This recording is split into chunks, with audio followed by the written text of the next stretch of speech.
नमस्कार, स्वागत है आप सबका मेरे इस वीडियो में। तो अभी जो है अतिथि बैच है तो भर्ती वैकेंसी लगातार निकल रहा है और उसका वीडियो भी बना रहा हूँ और जानकारी जो है आप तक पहुँचा रहा हूँ।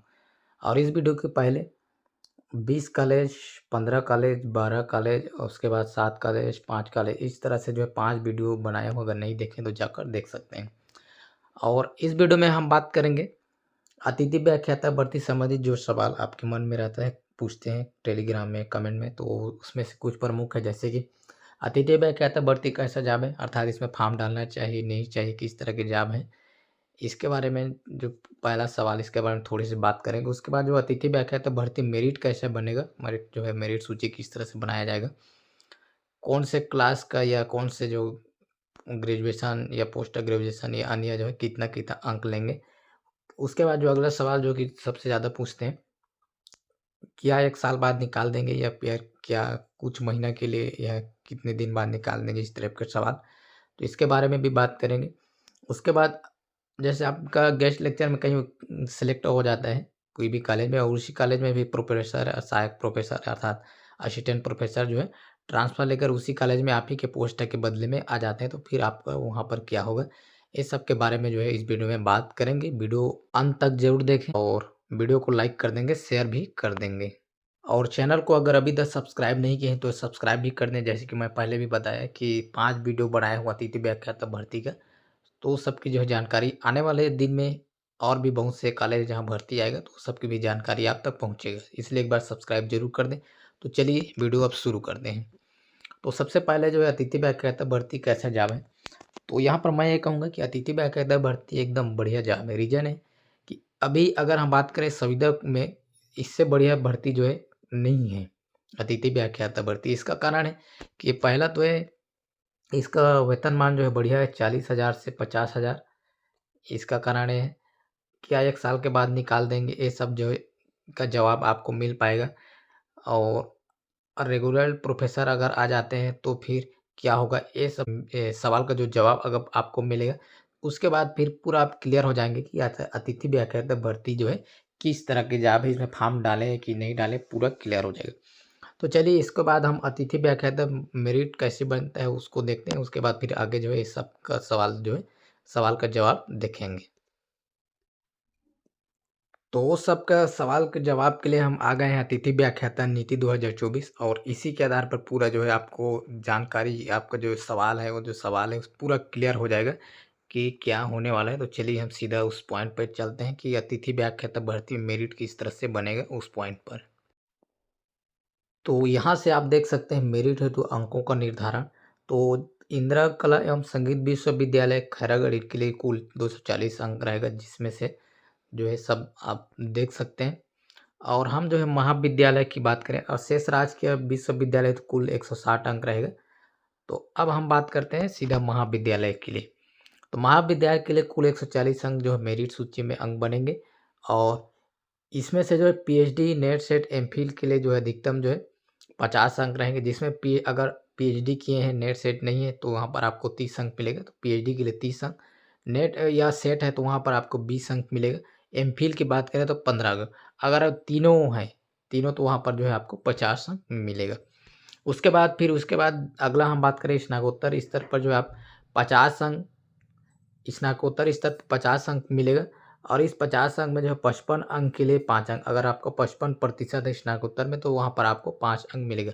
और उसके बाद 55 से ऊपर 56 से 100 तक के बीच में हर प्रतिशत के लिए आपको यहाँ पर स्नातकोत्तर में 1 अंक मिलेगा। उदाहरण के लिए अगर आपका पीजी में 70 है तो वहाँ पर आपको 55 तक के लिए 5 और उधर 15, तो 15 और 5 20, तो 20% आपका जो है या 20 अंक जो है आपका स्नातकोत्तर में बनेगा। इस तरह से ये जो है बनेगा। उसके बाद जो है शोध पत्रों के प्रकाशन हेतु अधिकतम 10 अंक, तो इसके लिए जो है शोध प्रकाशन के लिए 10 अंक बनेगा और उसके बाद अनुभव के लिए अधिकतम 5 अंक। तो शासकीय महाविद्यालय में एक शैक्षणिक सत्र न्यूनतम 5 माह अध्यापन पूर्ण करने पर आपको 5 अंक जो है 1 साल के लिए मिलेगा और अधिकतम जो है 30 अंक जो है, अर्थात 6 साल के जो अनुभव का जो आपको बेनिफिट यहाँ मिलेगा। तो इस तरह से मेरिट सूची बनेगा। जो मेरिट सूची तैयार होगी तो सबसे पहले यहाँ जितने भी पीएचडी हैं तो संबंधित विषय में पीएचडी, तो एक जो एक क्रम है, सबसे पहले पीएचडी में जैसे 5 लोग पीएचडी हैं, तो 1 2 3 4 और 5, इस 5 का जो है पहले क्रम से मेरिट सूची बनाएंगे पीएचडी का। उसके बाद फिर दूसरा क्रम में जो है ये 5 हो गए।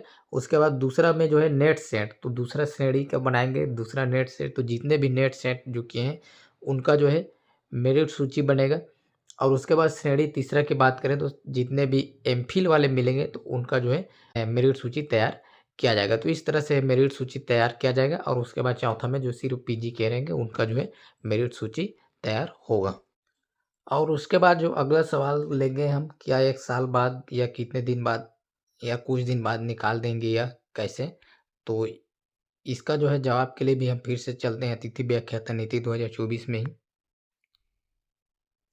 तो यहाँ से आप देख सकते हैं अतिथि व्याख्याता नीति 2024 में श्रेणी 1 2 3 अर्थात जो पीएचडी नेट सेट या एमफिल के बेस पे बने उनको श्रेणी 1 2 3 बोलते हैं। 1 पीएचडी, 2 नेट सेट और 3 एमफिल। तो श्रेणी 1 2 3 के अतिथि व्याख्याता, अतिथि ग्रंथपाल एवं अतिथि क्रीड़ा अधिकारी के लिए नियमित पद स्थापना होने तक एवं कार्य संतोषजनक पाए जाने पर आगामी शैक्षणिक सत्रों में विज्ञापन जारी नहीं किया जाएगा। तो यहाँ से आप देख सकते हैं जब तक उस पद के लिए कोई नियमित पद स्थापना नहीं होता तब तक जो है वहीं रहेंगे। नियमित पद स्थापना संतोषजनक पाए जाने तक आगामी शैक्षणिक सत्र अर्थात जो आने वाले सत्र है, जैसे इस सत्र में आपका लग जाता है तो आगामी तो आने वाले सत्र में विज्ञापन जारी नहीं किया जाएगा एवं उसी संस्थान में अध्यापन व्यवस्था के अंतर्गत रखा जाएगा। तो यहाँ पर क्लियर एकदम समझ गए होंगे कि अगर आपका जो है श्रेणी 1 2 3 अर्थात पीएचडी नेट सेट एमफिल के बेस पर लगते हैं किसी भी कॉलेज में, तो अगर कोई नियमित पद स्थापना नहीं आता तब तक जो है आप उसी कॉलेज में पढ़ाते रहेंगे, उसी संस्थान में अध्यापन व्यवस्था के अंतर्गत रखा जाएगा। तो यहाँ पर जो है क्लियर आप देख सकते हैं। तो यहाँ पर 1 साल के बाद नहीं निकालेंगे अगर आपका नेट सेट एमफिल पीएचडी के बेस पर यहाँ पर सिलेक्शन हो रहा है तो आप क्लियर हो गया होगा कि आप यहाँ 1 साल के लिए नहीं है बल्कि एक लंबे समय के लिए है। जिनका पीजी के बेस पर जैसे सिलेक्शन हो रहा है तो उनके लिए यहाँ पर आप देख सकते हैं जिन संस्थानों में अतिथि शिक्षण सहायक, जिनका पीजी के बेस पर होता है उनको अतिथि शिक्षण सहायक बोलते हैं। तो जिन संस्थानों में अतिथि शिक्षण सहायक, ग्रंथालय सहायक, क्रीड़ा सहायक की सेवाएं ली जाती है उन संस्थान में प्रत्येक नवीन शिक्षा सत्र में विज्ञापन जारी किया जाएगा। तो यहाँ पर देख सकते हैं अगर आप पीजी के बेस पर जो है सिलेक्शन होता है किसी के भी, तो वहाँ पर जो है हर नया सत्र जो प्रारंभ होगा वहाँ पर विज्ञापन जारी किया जाएगा। एवं अतिथि व्याख्याता, ग्रंथपाल, क्रीड़ा अधिकारी की उपलब्धता होने पर ही अतिथि शिक्षण सहायक, ग्रंथालय सहायक, क्रीड़ा अधिक सहायक स्थान पर रखा जाए।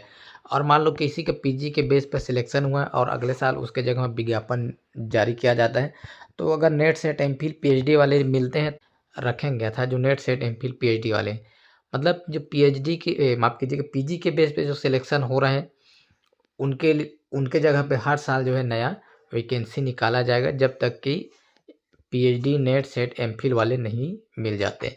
और यहाँ पर एक और विशेष बात ध्यान देने वाले जो पीजी के बेस पे करेंगे, मान लो किसी काल में कोई पीजी वाले सिलेक्ट हुए हैं और फिर अगले सत्र में नया विज्ञापन जारी करेंगे और उसमें नेट सेट एमफिल पीएचडी वाले नहीं मिले, तो जो पहले पढ़ा रहे थे वहीं फिर से उसी को लेंगे। ठीक, सेवाएं यहाँ से आप उसको देख सकते हैं।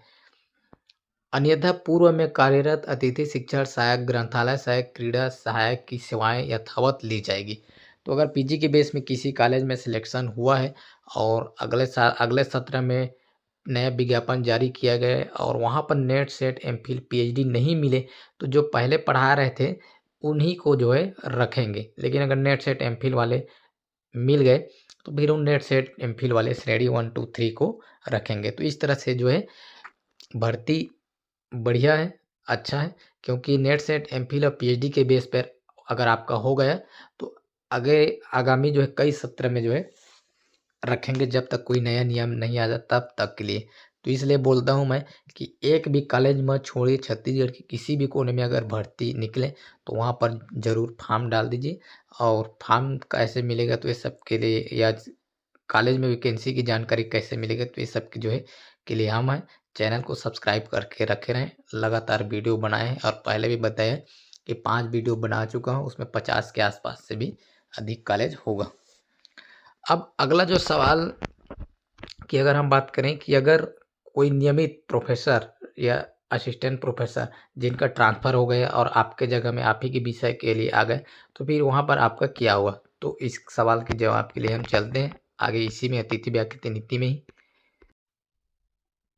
और यहाँ से देख सकते हैं, शिक्षा सत्र के दौरान किसी विषय के रिक्त पद पर नियमित नियुक्ति अथवा स्थानांतरण से पदस्थापना की स्थिति में उक्त विषय के अतिथि व्याख्याता एवं अन्य की सेवा स्वतः समाप्त माना जाएगा। तो यहाँ से आप देख सकते हैं, जो अन्य है उन और अतिथि व्याख्याता जो अतिथि ग्रंथालय सब है उनके जो है स्वतः माना जाएगा। लेकिन ऐसे स्थिति में श्रेणी 1, 2 एवं 3 के अतिथि व्याख्याता, अतिथि ग्रंथपाल, अतिथि क्रीड़ा अधिकारी विस्थापित श्रेणी में माने जाएंगे।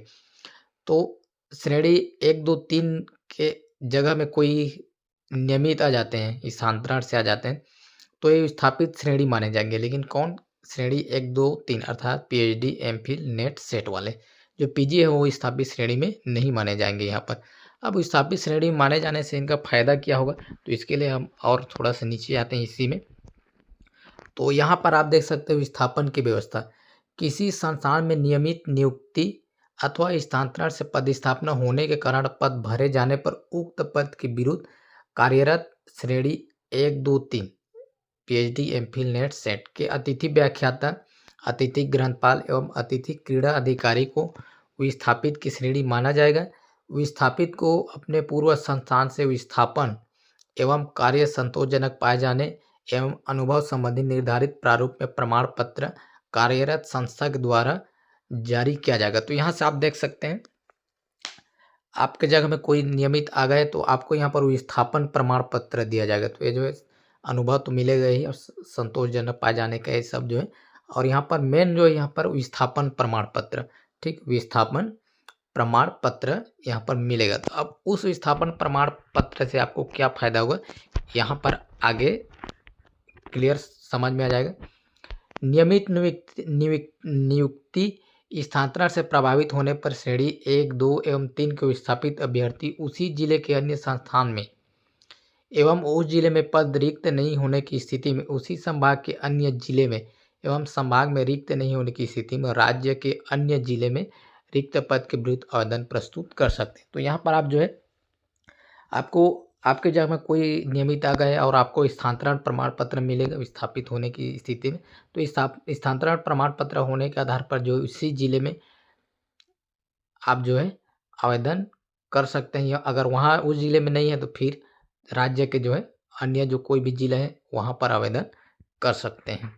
और अगला हम बात करें, यहाँ पर देख सकते हैं, सत्र के मध्य में भी किसी विस्थापित व्याख्याता द्वारा किसी भी महाविद्यालय में रिक्त पद के विरुद्ध आवेदन प्रस्तुत करने की स्थिति में संबंधित प्राचार्य द्वारा बिना विज्ञापन जारी किए विस्थापित व्याख्याता की सेवाएं ली जा सके। तो अगर आप किसी महाविद्यालय में खाली है वहाँ पर आवेदन कर देते हैं तो जो है विज्ञापन निकाले बिना जो है प्राचार्य वहाँ ले सकते हैं।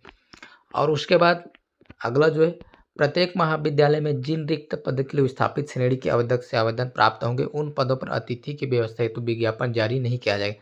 सबसे मोस्ट इम्पोर्टेंट ये वाला है।